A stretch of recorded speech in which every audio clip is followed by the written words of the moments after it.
അഷ്ടമുടി ഹോസ്പിറ്റലിൽ കൈയുടെ വെള്ളയിൽ വെറും 2 സ്റ്റിച്ചിൻ്റെ ഒരു സർജറി ആയിരുന്നു. സ്റ്റിച്ച് ഇപ്പോൾ എത്ര ഇട്ടെന്നേരം? 13. അപ്പോൾ സ്റ്റിച്ച് ഇടുന്നതിനനുസരിച്ചാണ് അവർക്ക് പൈസ? അതോ ഒരു സ്റ്റിച്ചിന് 1200 അങ്ങനെ എത്രയോ രൂപയാണ്. അത് പിന്നെയാണ് നമ്മൾ അറിയുന്നത്. പക്ഷെ ആദ്യം നമുക്ക് അറിയത്തില്ല, നമ്മൾ അസുഖത്തിൻ്റെതാണ് ഇത്രയും കീറിയെന്നാണ് നമ്മൾ അറിഞ്ഞത്. പിന്നെ നമ്മൾ ഡിസ്ട്രിക്റ്റിൽ ഇരിക്കുന്ന ഡോക്ടർമാരെ കാണിച്ചപ്പോഴാണ് ഇത് 2 സ്റ്റിച്ച് മാത്രം മതിയായിരുന്നു എന്നറിയുന്നത്. ഒരു ജൂനിയർ ഡോക്ടറായിട്ടുള്ള അഞ്ജലി എന്ന് പറയുന്ന ഡോക്ടറെ കൊണ്ട് അവരുടെ ഞങ്ങൾ ക്ലിയറൻസ് പരിശോധിച്ചപ്പോൾ അവർക്ക് MBBS മാത്രമേ ഉള്ളൂ. അവർക്ക് ജൂനിയർ ആയിട്ടുള്ള അവർക്ക് മെഡിക്കൽ രജിസ്ട്രേഷൻ നമ്പർ വേണം സർജറി ചെയ്യണമെങ്കിൽ. ആ നമ്പർ പോലുമില്ല.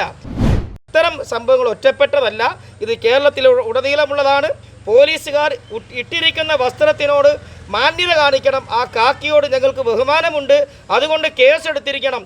ഇല്ലെങ്കിൽ അതിശക്തമായ പ്രക്ഷോഭം ഞങ്ങൾ തുടങ്ങും. ചാത്തന്നൂർ MLA CPIയുടെ ശ്രീ ജയലാൽ ചെയർമാനായിട്ടുള്ള അഷ്ടമുടി ആശുപത്രിയിൽ ചികിത്സയ്ക്ക് പോയിട്ടുള്ളവർ അവിടെ സർജറി കഴിഞ്ഞവർക്ക് അസുഖം ഭേദമാകാതെ കൈകൾ അനക്കാൻ വയ്യാതെ അതിന് പരിഹാരം കാണാൻ ഇതേ കൊട്ടിയം പോലീസ് സ്റ്റേഷനിൽ പരാതിയും കൊടുത്ത് കയറി ഇറങ്ങേണ്ട ഒരു അവസ്ഥയാണുള്ളത്. അവർ പരാതി കൊടുത്തിട്ട് 2 ആഴ്ചയായിട്ടും ഇത് അതിന് FIR ഇടുകയോ അതിന് വേണ്ട നടപടികൾ എടുക്കുകയോ ചെയ്തിട്ടില്ല. ഇത്രയും ദുരിതമായിട്ട് ആ ആശുപത്രിയിൽ പോയ ഒന്നല്ല നിരവധി പേരാണ് കൈക്കും മറ്റുള്ള സർജറി ചെയ്തവർക്ക് പിഴവ് പറ്റിയിരിക്കുന്ന അവിടെ ജൂനിയർ ഡോക്ടറായിട്ടുള്ളവരാണ് സർജറി ചെയ്തെന്നാണ് അറിയുന്നത്.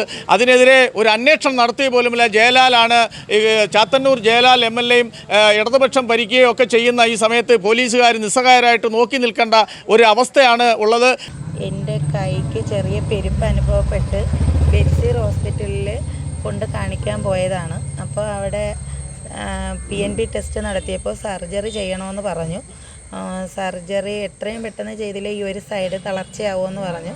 40,000-40,000 രൂപ ആവുമെന്ന് പറഞ്ഞപ്പോൾ ഇത്രയും സാമ്പത്തികം ഇല്ലാത്തത് കൊണ്ട് എൻ്റെ മുഖം കണ്ട് സാറ് തന്നെ ഇങ്ങോട്ട് പറഞ്ഞു, സാറിന് അഷ്ടമുടി ഹോസ്പിറ്റലുണ്ട്, അവിടെ വന്ന് സർജറി ചെയ്താൽ ചികിത്സാ കാർഡ് ഉണ്ടെങ്കിൽ പൈസ ആവൂല. ഈ ഡോക്ടർ വേറൊരു ആശുപത്രിയിൽ ചികിത്സ നടത്തിക്കൊണ്ടിരിക്കുകയാണ്, ബെൻസീർ ഹോസ്പിറ്റലിൽ. അപ്പോൾ അവിടുന്ന് ഈ ആശുപത്രിയിലേക്ക് MLA ചെയർമാനായിട്ടുള്ള ആശുപത്രിയിലേക്ക് പറഞ്ഞു വിട്ടു?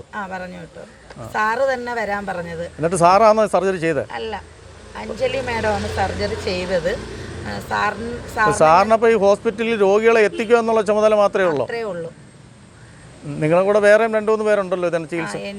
എൻ്റെ സർജറി ചെയ്തതിൻ്റെ അന്ന് തന്നെ വേറൊരു ചേട്ടനെ സർജറി ചെയ്തു.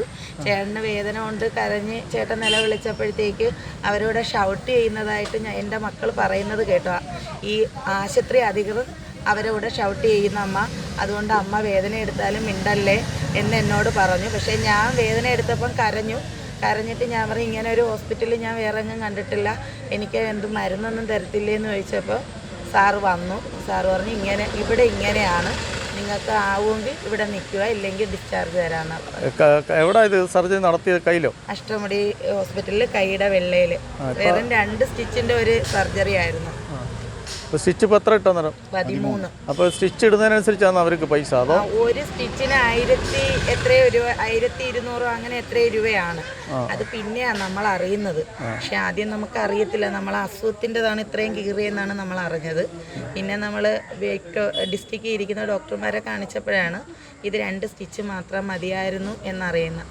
സാറ് ഞാൻ വിളിച്ച് ചോദിക്കുമ്പോഴൊക്കെ പറയും മെഡിക്കൽ നെക്ലസിന് അന്വേഷണത്തിന് കൊടുത്തിരിക്കുവാണ് എന്ന് പറഞ്ഞിട്ട് ഇന്നിപ്പോൾ ഞാൻ നേരിട്ട് വന്നു.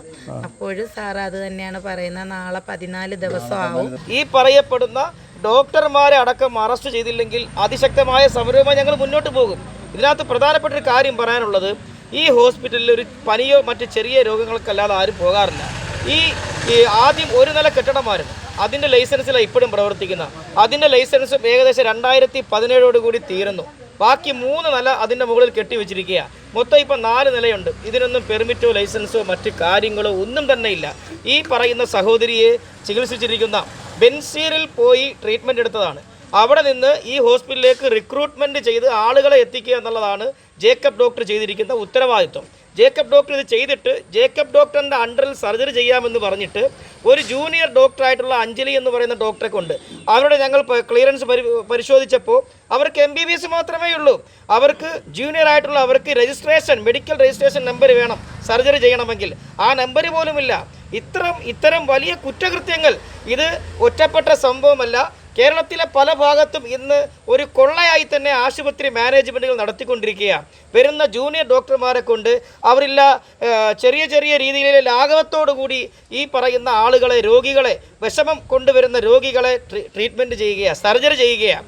അതിനകത്ത് പിഴവ് പറ്റിക്കഴിഞ്ഞാൽ അവരൊന്നും മിണ്ടാത്തിണക്കിയിരിക്കും. ആരെങ്കിലും ഇതുപോലെ ആപ്റ്റായിട്ടുള്ള ആളുകൾ പരാതിയായി മുന്നോട്ട് വന്നാൽ മാത്രമേ മറ്റുള്ളവർ അറിയൂ. അതുകൊണ്ട് ഇത്തരം സംഭവങ്ങൾ ഒറ്റപ്പെട്ടതല്ല, ഇത് കേരളത്തിൽ ഉടനീളമുള്ളതാണ്.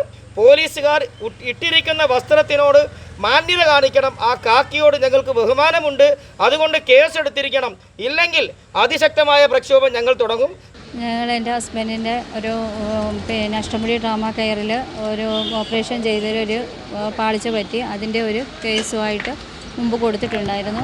അതിൻ്റെ ഡീറ്റെയിൽ തിരക്കാൻ വേണ്ടിയിട്ടാണ് ഇന്ന് വന്നത്. അല്ല, എന്ത് അസുഖത്തിനായിരുന്നു അവിടെ പോയത്? അവിടെ അപ്പൻഡിക്സിൻ്റെ ഓപ്പറേഷനുമായിട്ട് ബന്ധപ്പെട്ട് ഇതിന് കാര്യത്തിനായിരുന്നു പോയിരുന്നത്. അതിനവിടെ ചികിത്സാ പിഴവുണ്ടായി. എന്ത് പിഴവായിട്ടാണ് നിങ്ങൾക്ക് അനുഭവപ്പെട്ടത്?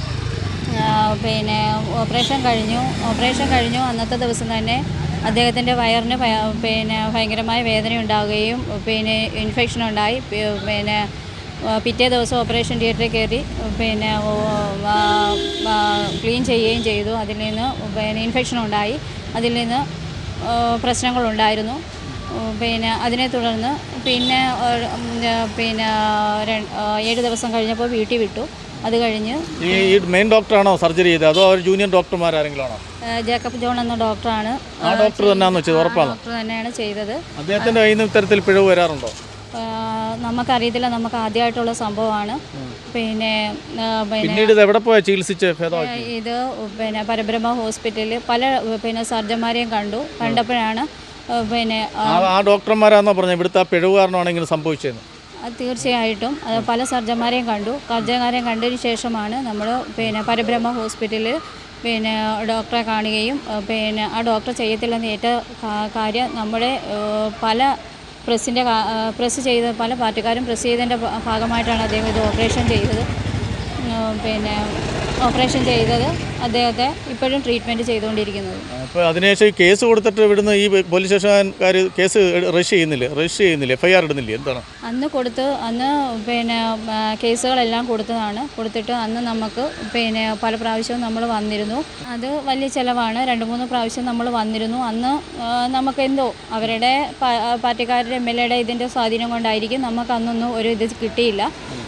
അതിനെ തുടർന്ന് ഞാൻ കേസിൻ്റെ പുറകിൽ പോകാൻ പോയില്ല. എൻ്റെ ഹസ്ബൻഡിനെ എങ്ങനെയും രക്ഷിക്കുക എന്നുള്ളൊരു ഉദ്ദേശത്തോടു കൂടിയാണ് ഞാൻ മുമ്പോട്ട് പോയത്.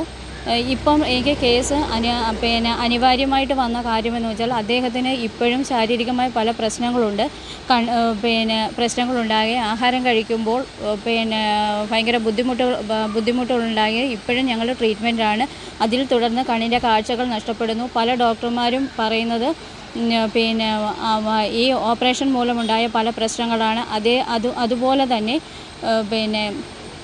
നമുക്ക് പുറത്ത് പറയാൻ പറ്റാത്ത രീതിയിലുള്ള ആശുപത്രിയുടെ ഭാഗത്തും വല്ല ഭീഷണിയോ അങ്ങനെ എന്തെങ്കിലും ഉണ്ടോ? ആദ്യമൊക്കെ ഉണ്ടായിരുന്നു.